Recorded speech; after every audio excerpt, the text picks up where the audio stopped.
Please welcome back to my channel. If you're new here, my name is Belinda Strana. Thank you so much for all the love and support. To my returning subscribers, to those people that share my videos with commentaries and also educate you guys are the real MVP. Alright, lovelies, let's dive into today's video. So lovely. So I came across this video on my For You page on TikTok, and I thought to share with you guys where this lady is all out to call out, Beyonce, saying that most of her musical lyrics and all of that has a form of propaganda, in it. This actually got a lot of people reacting like, why would she say such a thing? And I was able to actually put up some of those stitches. I'm just going to roll it. Please leave me your own thoughts in the comment section of what you think of this video, and please do not forget that you do not support any form of bullying and harassment. We are just here for educational and informative purposes. Alright lovelies, let's dive into it.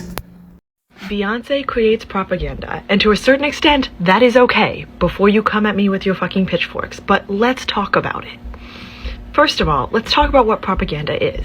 Propaganda is a form of communication meant to influence a group of people around a political agenda. I don't know what Beyonce music y'all are listening to, but to me, it is very clear that since her self-titled album, her music has a political agenda. Songs like Pretty Hurts and Flawless, to me, are very obviously feminist propaganda. Songs like Formation and Freedom, to me, are very obviously pro-black propaganda. To me, Cowboy Carter as an album is black liberal propaganda, and I don't necessarily think that that is a bad thing. But I don't think anyone is going to sit here and debate me about the fact that there was a clear political message in those lyrics. Based on every definition of propaganda that I have seen, that automatically makes that music propaganda. But it also means that that music can be used by others for the purposes of propaganda. So let's talk about this most recent performance of Cowboy Carter during a football halftime show. And shout out to Hot Damn Historian that I think put out a really nuanced analysis of how this performance and its messaging are different than the album and its messaging. Like, the album on its own very much is a critique of how American history is told. I gathered that. I listened to the album too, y'all. But how she chose to perform that album with that imagery in that venue had a slightly different political message. It had an undertone of nationalism that I think it's really important that we pick up on, especially in the times that we are living in right now. And this is further evidenced by the fact that there were people who, after watching that performance, said that they felt proud to be an American in a way that they normally don't, because they normally feel like that pride is only reserved for white people. And now Beyonce has made them feel like they have their own piece of America, their own piece of history to be proud of. And there are ways in which I don't necessarily think that that is a bad thing, and there are ways in which I don't think it's a good thing either. Beyonce chose to use the red, white, and blue stars and stripes imagery for this project. She didn't have to. There are other flags, there are other images that represent Black Americans and Black American history, but that's not the creative decision that she made. As someone who has been a fan of Beyonce my entire life, one of the biggest critiques I have of her is that she is someone who puts out incredibly political music and then allows that music to be used for propaganda in ways that I don't agree with. And I think that this performance is a great example of that. Another great example of that, I think, is the fact that she allowed the Renaissance film to be streamed in Israel during an ongoing genocide. And it's funny that so many people were like, well, you didn't listen to American Requiem, you didn't get it. I did get it. And part of why that song actually turned me off from the very beginning is because a core message of the song is that people should stand for something. And when she put that song out, she was not standing for something. Similarly, Beyonce's song Freedom speaks to Black liberation. Beyonce allowed Kamala Harris to use that song as her walkout music, which is propaganda. And yet, Kamala Harris was actively involved in the oppression of black people, in the incarceration of black people, in the further enslavement of black people. Now, do I think Beyonce needs to be canceled because she's an evil propagandist working to brainwash all of us? No. And I never fucking said that. I just said that she's a propagandist, and a damn good one at that, because I've been eating her music up my entire life. Oh, hello there. My thing with this whole Beyonce and the propaganda thing is, why do celebrities even have this power to spread propaganda? Like, even in this video, she's talking about how good Beyonce is, and she didn't want to like the album, but she's just so good at it. And it's like, why is a celebrity waving a flag or even talking about America? If she got up there with a Trump hat on and a Trump flag, how are we being influenced by people? They're not even great minds. They sing and dance. And by great mind, I mean like some contribution to human advancement. But we're like, oh, Beyonce spreading propaganda. What we need to be worried about is the mindset of black people, where they can be so easily influenced and make their decisions based on what a celebrity is doing. She sings and dances. She sells you things. She's very rich from selling you things. That's it. And I think we need to really have that conversation, because this one shouldn't even be happening. These people sing and dance. They influence your political decisions. Don't give me too much. Retwist day is today, in about an hour, in fact. But I'm scrolling on my For You page, and I'm seeing all of this discourse on my For You page in regards to Beyonce's performance at that halftime football, whatever. I got a news flash. With all of this discourse going on, the Beyonce haters, the Beyonce lovers, the ones who are calling her a propagandist, and that biracial woman by the name of Han, she's always in controversy. So I view her as a individual that rage farms on this app, because she's not like this on other apps. Yeah, she uses TikTok to rage farm black people, specifically black women. But with all of the discourse going on, I just wanted to let y'all know that Beyonce is still rich. She's still a billionaire.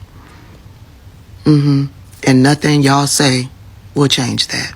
The use of irony and mimicking. We are looking at her, but seeing somebody else. When a guest overwelcomes their stay, it's almost like having a roach in your house. Extreme measures will have to take place. Some will say move houses. Some will say burn the house down. And some will say you better use the spray. You will be seen as a hero to some and a villain to others, including to your own people. The fear on both sides is bound to occur because it's built on tension and oppression. When your skin is all you have and you built your career in the back of black people's voices, especially black women, and you offer nothing in return, you're just an intruder. You're just like a thief in the night, no pun intended. This oftentimes means that you have to teach the people that occupy your home what to do when you're gone. How to get rid of the issue when you're gone. When we stop making conscious music or rap or etc., we start raising their children, teaching them that their skin or even their very own breath holds more weight than our skills, our talents, and the tool that has allowed them to even have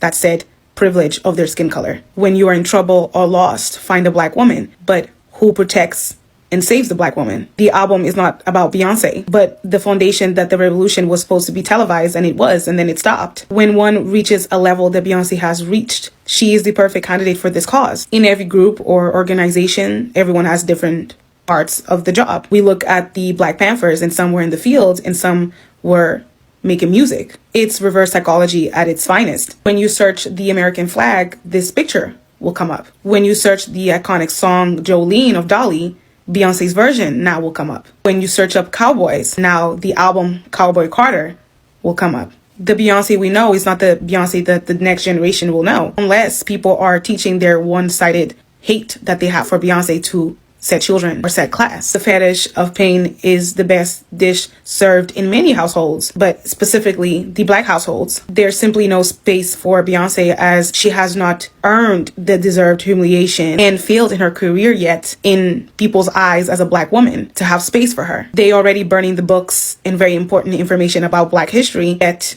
you believe that Cowboy Carter is unnecessary and cringe and a propaganda, relying on said institutions that you critique to teach Black children their history, as Black history is their history of who they really are, because you gave up doing so. You are tired. Therefore, the discussion not even happening. Spending more time discussing how you have this disdain for Beyonce and that she should do more, even though she is doing said more. Them Cowboys.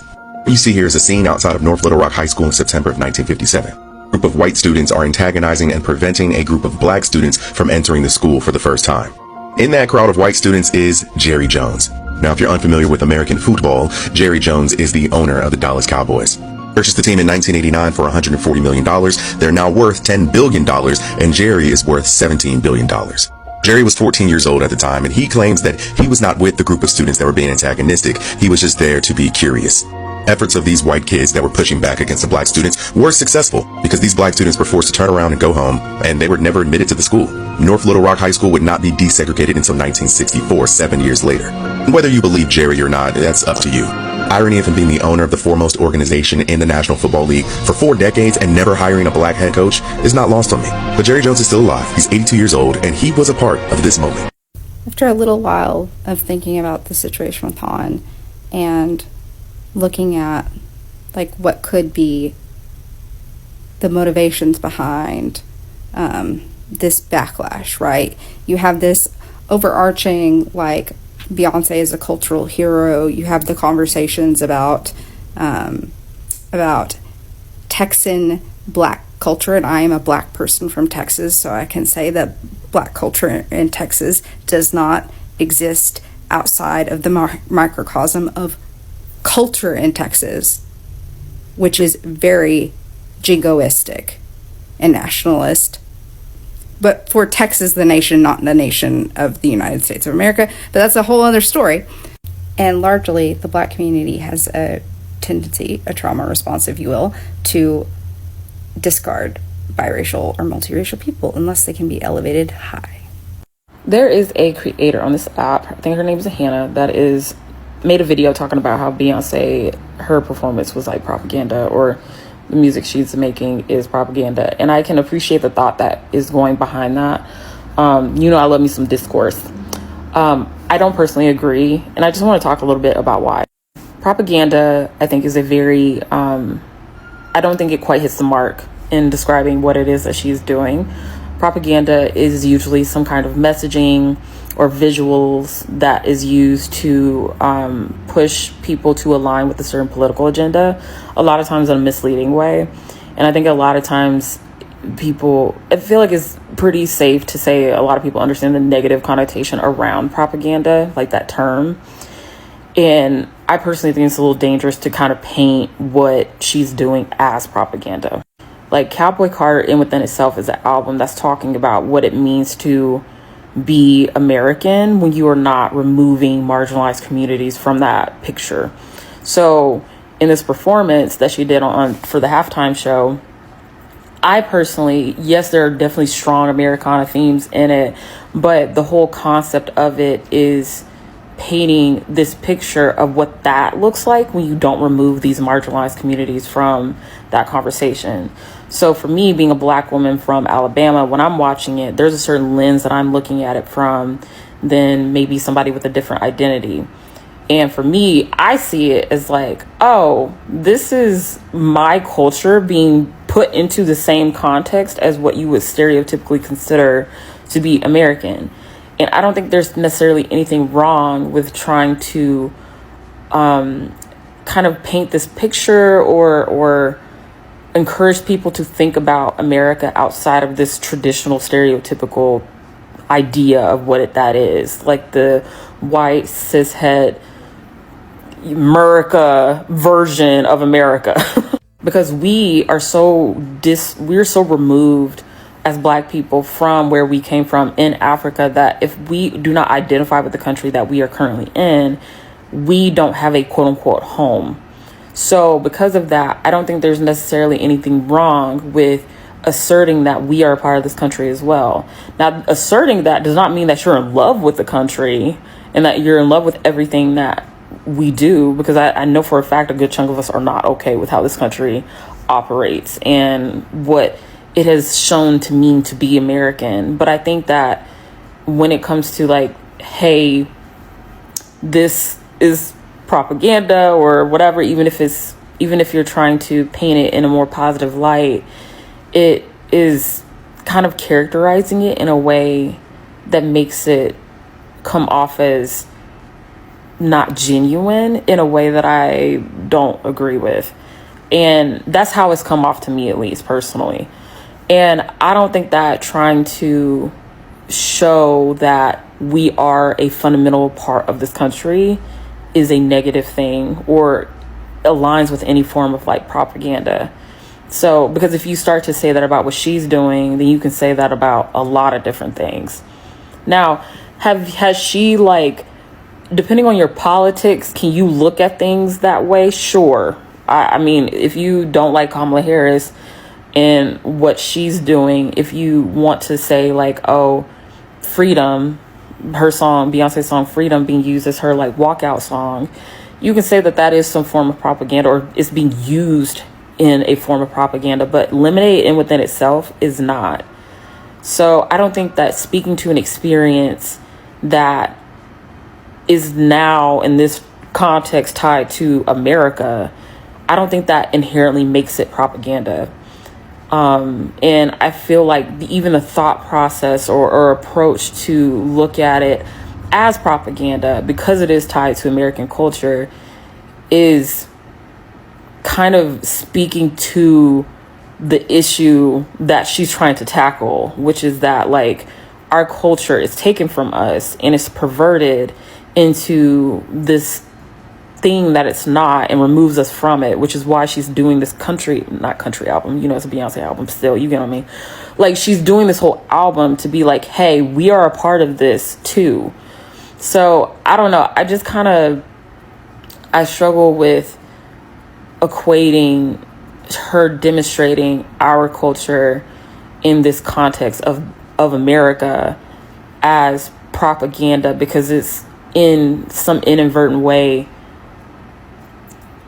continuing the appropriation of our culture by calling it like propaganda, if that makes sense.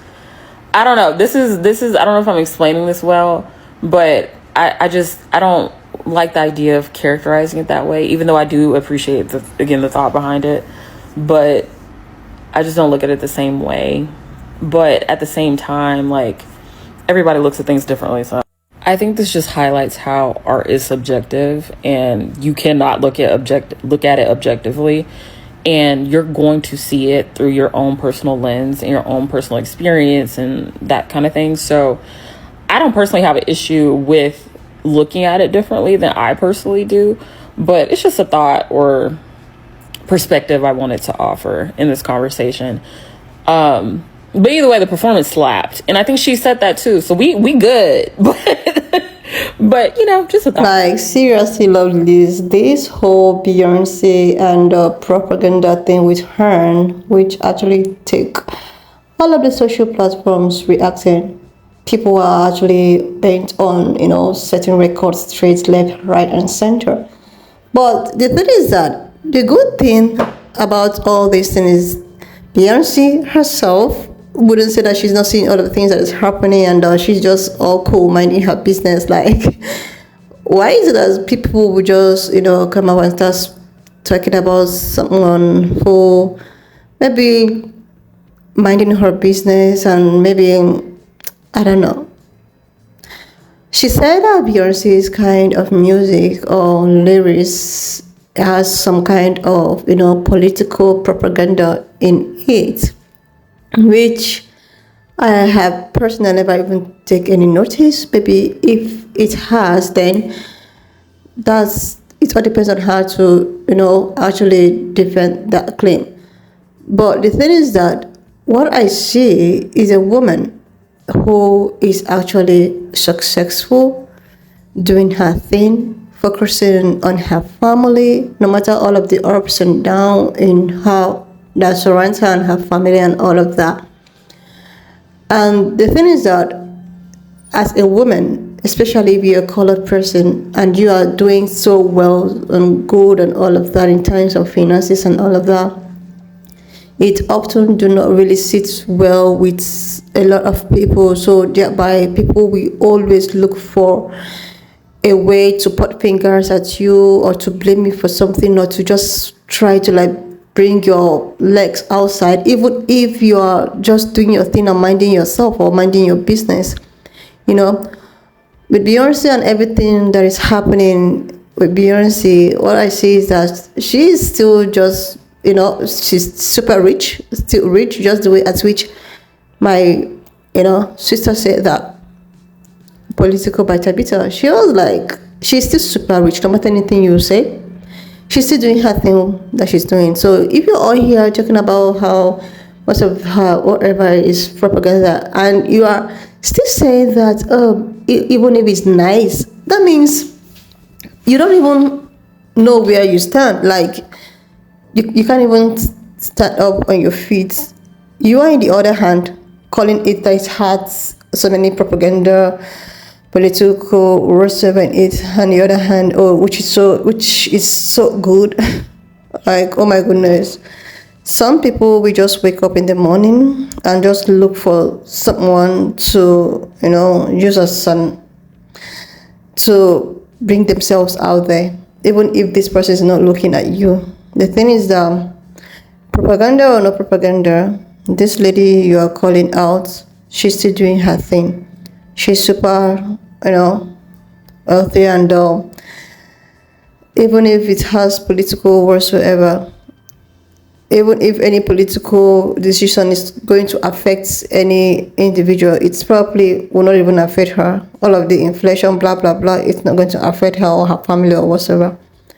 Like, anyways, like this, when I saw this, I just thought that I was just going to put it up because I don't see where all of this propaganda thing is coming from. You know, she mentioned so many of the music which she thinks that has a political propaganda in the lyrics, and she even went as far as talking about genocide and the musical she was allowed to. Oh my goodness, lovelies. Wanna just leave me your own thoughts in the comment section for you think of this video, and please do not forget that we do not support any form of bullying and harassment. We're just here to educate ourselves, to inform ourselves. And if you are, you know, stopping by for the very first time, dear girl, a huge favor to subscribe. To my returning ones, to those people that share my videos and educate us. And I also want to use this medium to say a happy, you know, New Year to each and every one of us. You know, you guys have really, really, really, really been a very, you know, a family that I never, you know, knew that was going to have on the social platforms. And with all of your ideas and all of that, you know, thank you so much for all the love and support. And I will see you lovelies when I upload the next one. Watch up to this extent. Thank you so much for all the love and support. Want to just leave me your own thoughts in the comment section of what you think of this video. Please subscribe to this channel if you're yet to do that. Like, and I will see you lovelies when I upload the next